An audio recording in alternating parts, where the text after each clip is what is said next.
It's my California glass. Yeah, I lived out there. Hi, dumpsterinos and frugalistas. Don't be fooled into thinking it's a happy day. It is not. Frugal mommy. Oh my God, isn't it queer when people refer to themselves in the third person? Frugal mommy has a cautionary tale to tell. And I do too. I have a cautionary tale for you.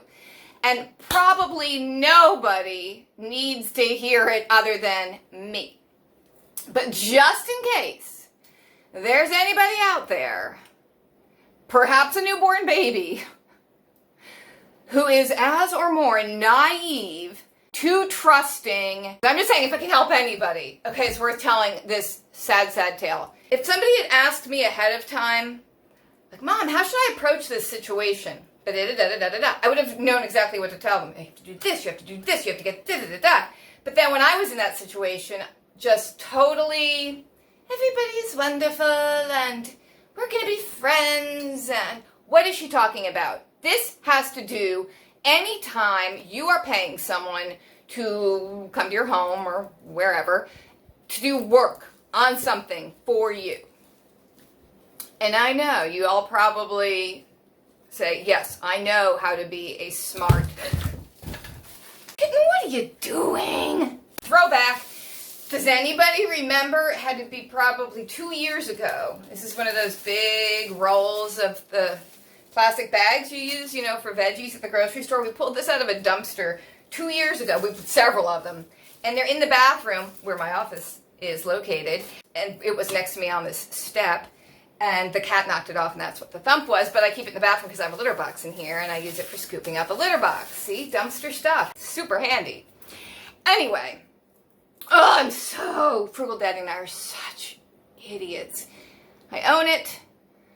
Do what I am telling you now. Do not do what we did. Don't. I'm sorry. You just can't be that trusting. You cannot. I'm not saying everybody's going to screw you over, but I think a lot of people would, and you kind of have to expect it. So, here's the story. We have a big dead tree in the yard, and Frugal Daddy was really concerned that, because we get some really powerful thunderstorms and wind, like a lot of wind, and we have lost trees and branches that weren't even dead yet. So we have this dead tree, and he's afraid that in a storm or something, it's going to fall over, it's right on, just on our side of the fence that separates our property from our neighbors, and he's afraid it's going to fall towards their property and crush their porch, and therefore we're taking that tree down. And the thing is, we never hire people to do anything for us, so I think we're just not savvy about having any common sense about what you're supposed to do when you have a contractor come over, or a plumber, or an electrician, or a whatever kind of skilled laborer who certainly deserves to make their honest day's living. Don't get me wrong. I am sure any of you watching, if you are in any of those kind of professions or you're associated with any people in those sort of professions, I'm sure you all are the honorable, honest, hardworking ones, okay? But that's not who we ended up hiring. So we have the big tree, we're out there looking at it, and I'm like, Frugal Daddy, because that's what I call him all day long, you can't take this tree down yourself. You can't. And I can't help you. I can't help you. That we have to call a tree service. We're getting old. I can't have him. No. So, I call a tree service. The first one that Google offered me in my area. And did I read any of the reviews online about them? No, I did not. Did I ask around, get recommendations, get multiple quotes? No, I did none of those things. I talked to him in the evening, and he was coming right the next morning. So I thought, great. Obviously, he's not too busy. I don't know what that means about his reputation. Maybe people just aren't taking a lot of trees down right now. There's my grandma voice again. But anyway, he could come the next morning. And it's kind of like once you decide to do the project, then you just want to do it. Oh, good, you can come right away. Let's just do it and get this thing dealt with. So then he doesn't arrive on time. I'm like, well, whatever. It's, morning. Maybe he slept in. I don't know. I know he lives locally. I don't know the guy. And so after about an hour and a half, when he hadn't arrived yet, I called him. And I was like, hi, remember we talked last night? Like, are you still able to come over? And he said, oh, yeah, I'll be right there.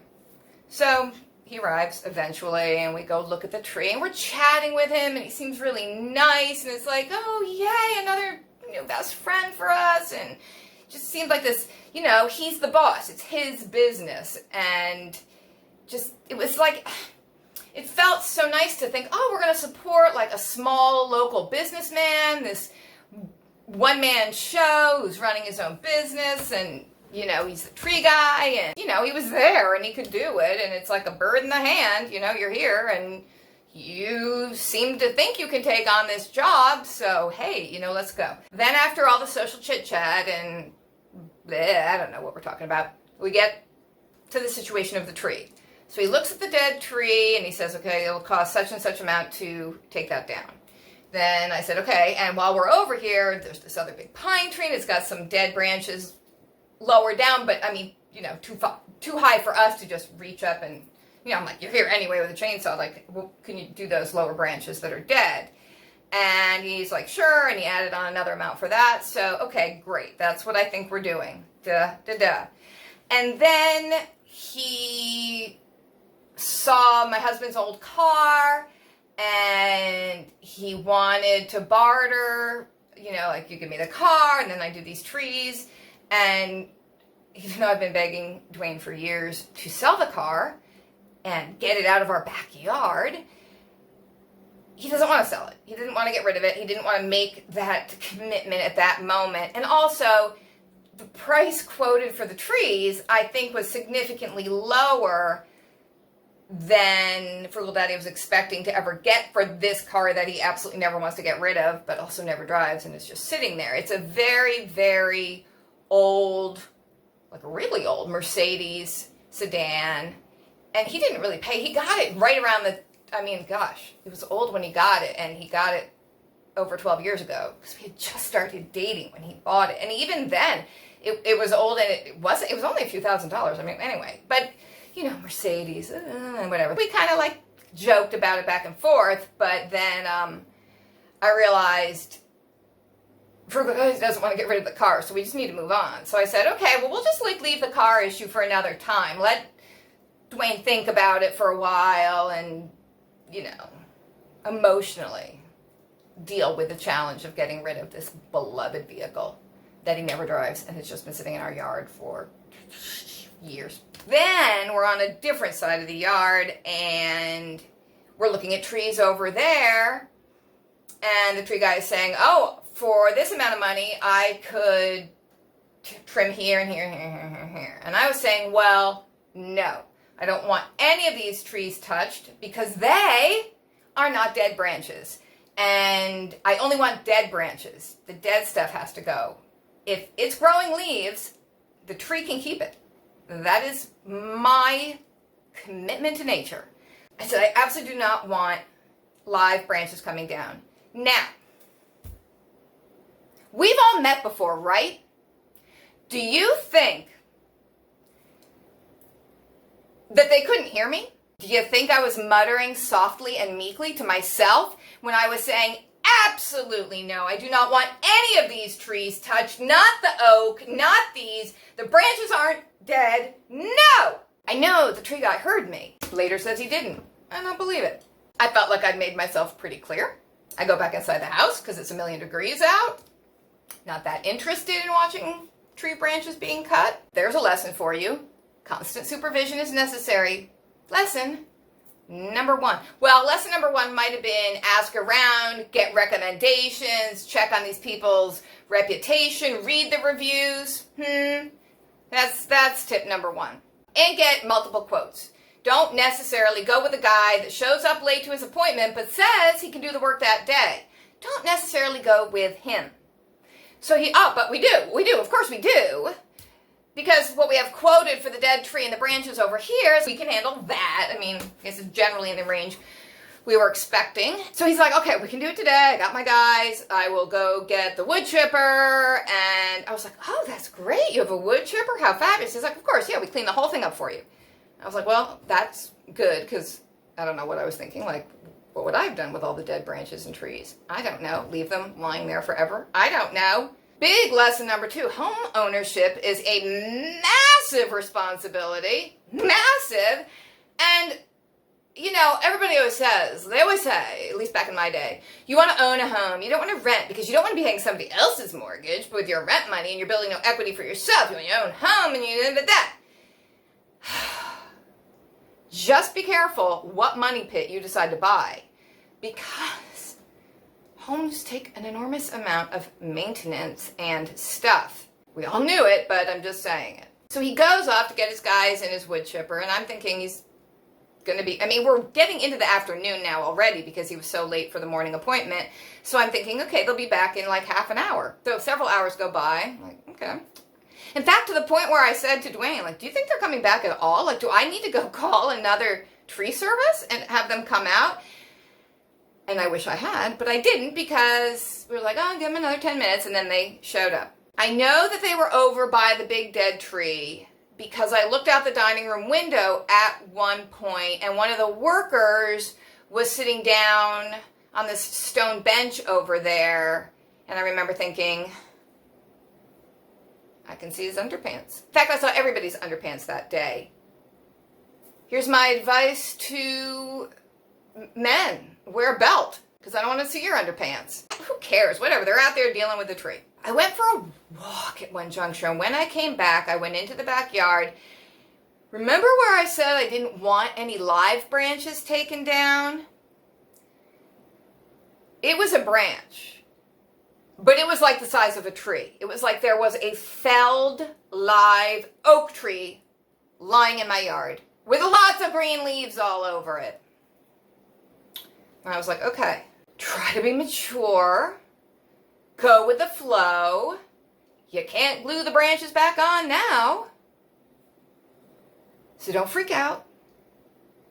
And just say, okay, that certainly does look cleared out now. Going to be a lot of sun beating down on that spot. Okay. See, I don't really like a sunny yard. I like a shady yard. Okay? Because I don't really like to sweat and get really hot. Just put it out there. I like the shade. So they've cut down these branches I didn't want to cut down. And I was like, oh, no. So I just went inside. Because Frugal Daddy was out there with them. And I was like, I will talk to him later. But you know, he was also doing stuff with the pool and the kids and whatever. You know, you hear a saw and a crack and a fall, and you look over, and it's like, oh, that was not the branch we said to take, but whatever. Miscommunication. So the end of the day comes, and they want to get paid in cash. Little warning to us all there. But I was okay with it. Whatever, local small business, and you want the cash so you can pay your workers directly and whatever. It's fine with me. Yeah, don't do that. But at the end of the day, branches were down that I did not want down.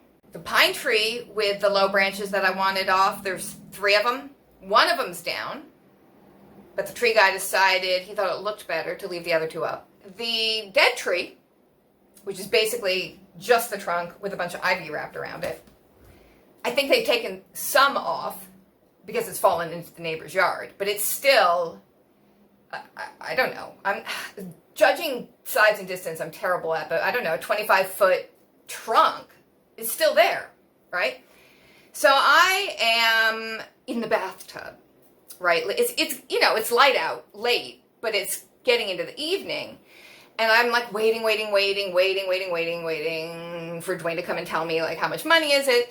And then I'm like, well, obviously they're not finishing tonight. The tree's still there, so I don't have to worry about digging out the cash, and I'm just going to take a bath.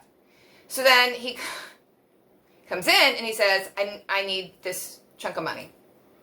And I just don't want to give exact numbers because I feel like just the numbers are going to cause unnecessary distraction and like, well, that's a good price. You should have been appreciative of that. Or, oh, that was a terrible price. You really got taken. And, like, that's just, the exact numbers aren't really the point. There's just some principles here. But Dwayne comes up and says, okay, I need this money. I'm like, what are you talking about? Are they done? Like, I didn't think they were done yet. Like, what, we have to pay them now? So I jump out of the tub and I run to get the money, give it to Frugal Daddy, and I'm back in the tub. So I thought, oh, I guess they did finish. But then I find out they didn't finish. Next morning, go out in the backyard, looking around, thinking, all right, they did a good job taking away the live branches that I said don't cut in the first place. The wood chipper's still parked next to my house. I go over to the other side and the big dead tree's still there. I said, Frugal Daddy, why did we pay them if they haven't finished the job yet? And he said, well, you know, he had to pay his workers and they're going to come back. They're going to come back and finish. Don't worry about it. If the man's wood chipper vehicle wasn't still parked here, I would never expect to see him again, to be honest. Like, they've got their cash. Why would you think they're going to come back? The whole day goes by, and they do not come back. And we do not hear from them, but it was a Sunday. So I thought, it's the Lord's Day. Maybe they're in church. Maybe they're having family time. I'm not going to bother him. I'll pursue it Monday morning. Monday morning comes, and Frugal Daddy and I are standing out front, having our morning coffee and our chit-chat, our early morning chit-chat, and the tree man appears out of literally nowhere. I mean, no car, he's just, I don't know. He doesn't live close enough really to come to our house on foot, but who cares? He teleported himself to our front gate. And I'm like, oh, hi. And I'm thinking, oh, see, he is a nice guy. I thought he was such a nice guy. I mean, someone being pleasant, that's not reason enough to hire them, okay? Can't stress that enough. But, oh, yay, he's back. So, oh, yeah, we kind of wondered where you were yesterday. And, oh, yeah, we'll all be back today. And the dog was out running around, right, in the yard. And he's very afraid of the dog. Okay, no problem. So I said, okay, oh, yeah, great. Let me just put the dog in. He goes, well, I'll give you a few minutes. Like, you know, I'll go home and come back. I'm like, okay. And I'll get the dog in. So I'm expecting him back in like 20 minutes. Like, you know, how long do you think it takes me to get the dog inside? Okay, it's hours, many, many, many hours before anybody shows up. So again, I'm saying to Frugal Daddy, like, you think we're ever going to see him again? He's probably going to come in the middle of the night and drive his wood chipper away, and there you go. And I kept saying, Frugal Daddy, I told you, do not pay them till the job's done. And I felt like I was being a total bitch when I was saying that, like I'm so untrusting, and what a harpy. I'm just going to say it now. Get it in writing. Get everything in writing. What day you're coming back, what time you're coming back, and what my quotes are for the work. Am I wrong in thinking that when someone says, okay, this is my profession, I know what I'm doing, and for that tree to come down, I will charge you this amount of money. And I say, okay, let's move ahead. Would you think that you were going to get charged that amount of money? Would you think that you had all come to an honorable verbal agreement about what it's going to cost? There was no haggling. There was no going back and forth. He just said the number, and I said, okay. So, it's Monday afternoon, finally someone's back in the yard, because I can see him outside the dining room window periodically, so I'm like, oh, good. 4 in the afternoon, finally someone's here. But I never hear the saw, I never hear the chainsaw, don't hear anything, nothing, like nothing's going on. And I'm just, whatever, editing videos about strawberries, I don't know. And Frugal Daddy comes in and he's so upset, like so angry and frustrated to the point that he's going to have like a nervous breakdown and cry. And I'm like, little leprechaun, what's the matter? What has happened to you? Oh, here's the point. Wait a minute. There's a detail you do need to know. Remember, we have our estimate for the first tree and the branches. Then they took these other live branches down that I didn't want removed, and then I paid this bigger price. So there is an amount they were charging to the removal of the branches that I didn't want cut in the first place. Now, see, to me, if you screw up someone's yard like that, you don't charge them anything for that. But they were adding $600 onto the estimate for the things that I actually wanted done. So when I paid them that first night, all that cash, it was the amount for the tree and the tree, plus $600 for the live branches I didn't want off in the first place. But you're trying to help small local businesses, and they don't seem to have it in their mind that if they screw up the job, it's their problem, not my problem, and they shouldn't get paid for it. I'm thinking, oh, I don't know, standards have changed. I never hire anyone to do anything. I know how I would behave if roles were reversed. If I spent an entire day in your 90-degree backyard cutting branches off, sweating my ass off, expecting to get paid, and then the homeowner said, I specifically told you not to touch those branches, you will not get paid, I would be like, but I would accept it as my mistake. I mean, don't even get into like, is this a plot on, you know, in the mind of the homeowner, like get the landscaper to do the work and then claim that that's not what you wanted. That's a whole other, that's like dynasty stuff or Falcon Crest. But anyway, that wasn't what was happening because I was just kind of going, oh, that's an awful lot more than I thought I was paying. Okay, here's this big chunk of money. Okay? So we paid for the dead tree to come down, which is still standing in my yard. Surprise, surprise. We paid to have branches cut from under the pine tree. One branch came off. And we have paid $600 extra to get branches down that I didn't want down.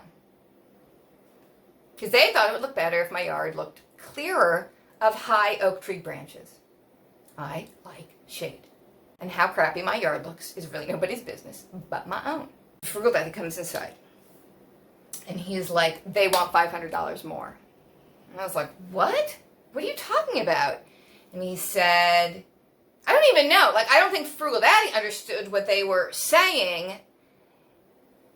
And they just, like, there was this miscommunication going on. So I'm thinking, why do you want $500 more when you've done nothing today? Like, this is the day you're supposed to come back and finish taking this tree down. You've done nothing. Nothing has happened to that tree. What do you want $500 more for? You haven't finished what I already paid you for. Now, anybody can make a mistake. I could be wrong. They could be wrong. But I firmly believe in my abilities as a mathematician to understand the math. I explained it over and over, as I shall now explain to you so you can hear how I explained it. And they still weren't getting it.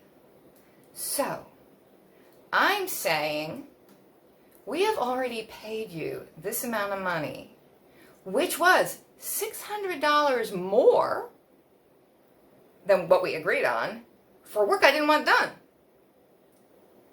You still haven't finished that work, so what is it you want another $500 for? And I never really understood an answer, like specifically. And so I kept going over the numbers, and I'm like, you want this for this, and this for this, and then we added on $600 for this, and he keeps going, where are you getting this number 600? I never said it would be 600. And I said, well, as we didn't discuss a price since you weren't supposed to cut it off, it was 600 because that's the amount extra over the agreed upon prices that you asked for and was paid to you the first evening of work. And I kept going over the math. That plus that 600 is, okay, what this ends up being. So what is it you want $500 more for? So then he's like, well, you know, these are big branches. This was a lot of work. And I go, do you understand I didn't even want them down in the first place? And he goes, I know. I think we had that exchange over and over again. Like, you know, I said specifically not to bring them down, and you brought them down. And he'll go, I know. And I'm like, wait, what? I don't think we're agreeing to the same point. He was sort of saying that the mistake of taking those branches down, which was not requested by us, kind of wasted his worker's day and was just like a waste of time because it's not what we wanted done. And I'm trying to explain to him, you know, we are not professional customers. You are the professional service provider. And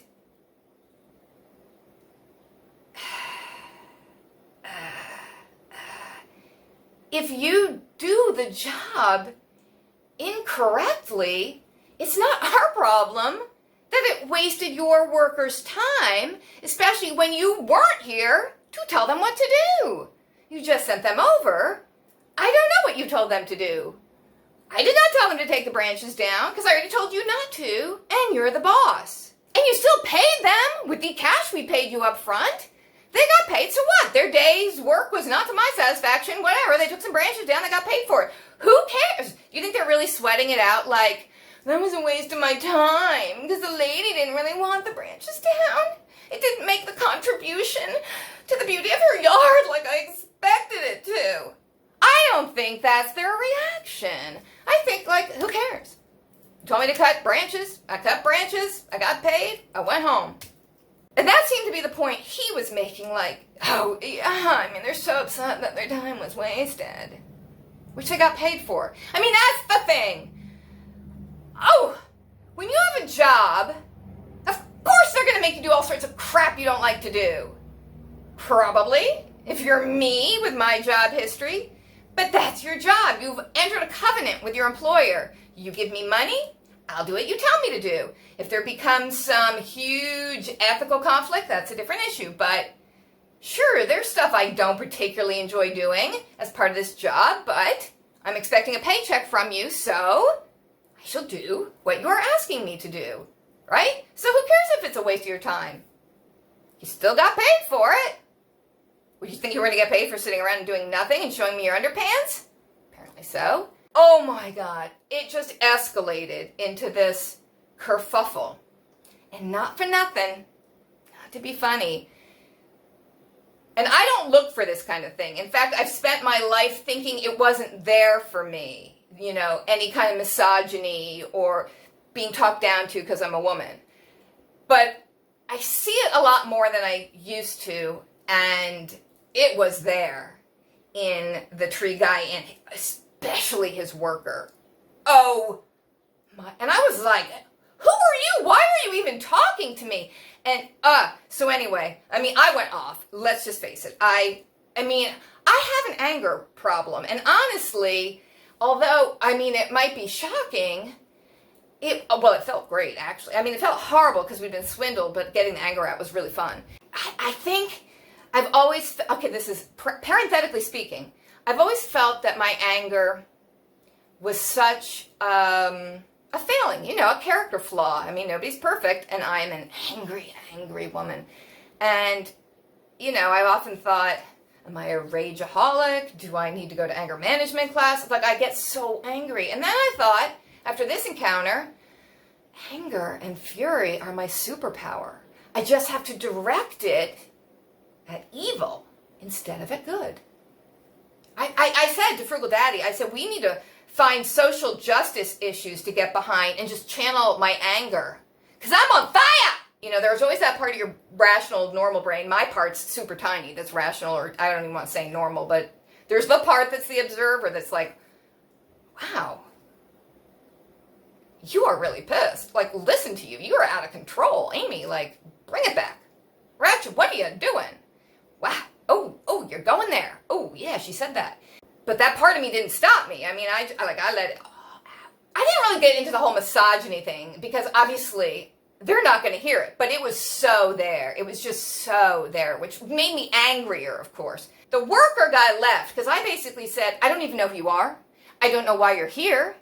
But you're never coming back on my property, so you might as well just go home. And then we talked to the boss, and where are we? Where are we now? What's happening? Because these are the prices you stated. This is what we've already paid. Are you going to come finish the job we've already paid for? Are you going to come take this tree down? And he said, your husband is not an honorable man. And that is when the intensity of the volcanic Irish anger shot out of my brain. And I was like, he is the most honorable man. If he says he's going to do something for a certain price, that is exactly what he will do. And he will do more, and he will do extra to make sure you feel like you got your money's worth. And that I'm going on and on and on. And we are honorable people, and we pay what we're supposed to pay. We pay. So he leaves. Nothing we can do about it. We gave him cash. Do we have anything in writing? Do we have that written? It's going to cost this. Tree, branches, we have nothing in writing because we're idiots. Honorable, but moronic. I mean, it blew my freaking mind that we have paid this sum of money to get one branch down over there, a bunch of branches over here that are alive that I didn't want down, and the dead tree is still there. And nothing you can do when you paid cash, idiot, and you had nothing in writing. It is a cautionary tale. And I know, probably throughout this whole thing, you're all like, you did not do that. You are the stupidest two people we've ever encountered. How can you be so naive and trusting? And yes, I went online and left that scathing Yelp review. Yes, I did. So if anybody else is smart enough to ever check out the references, they'll at least see my experience documented. I got him. And you know what my dad would say? And I think he has said this to me before about other things. It's a valuable but expensive lesson. Yes, it is. A very valuable lesson that you're all getting for free, just as reinforcement, because I know you all already know this. Because you're smart, savvy, frugal, cool, hip people. You have no idea how hot it is. Unless you're in New Jersey, and then you know it's 92 today. Here's a frugal tip. Put a bowl of ice water in front of your fan so it can blow the cold air towards you. If you don't have the AC, do not be trusting like us. Do not think. Something else is like, I know, see, these are things. I know it in my brain, but not in my heart. I don't know why. My brain is so distrustful and hating and suspicious, and my heart is so stupid and trusting. Oh, he's our new friend. Every mistake you could make, we made. Don't do them. Learn from the idiocy. It's like, oh my gosh, it's like, you know when you have a job in an industrial setting and they show you those workplace movies on safety, so they'll be acting out like what the bad thing is, like, don't be like Bob, don't turn the Bunsen burner on in your face. And then that's like us. We're the before. We're the don't do this. Don't be us. Be you. Smart, savvy. And guess what? What's happening right now? Well, I'm in my office. Frugal Daddy's out there bringing the tree down himself. Bye. Thanks for watching. Have a great day. You guys are the best. Yes, you are. Keep saying it. I am the best. Frugal Mommy said it.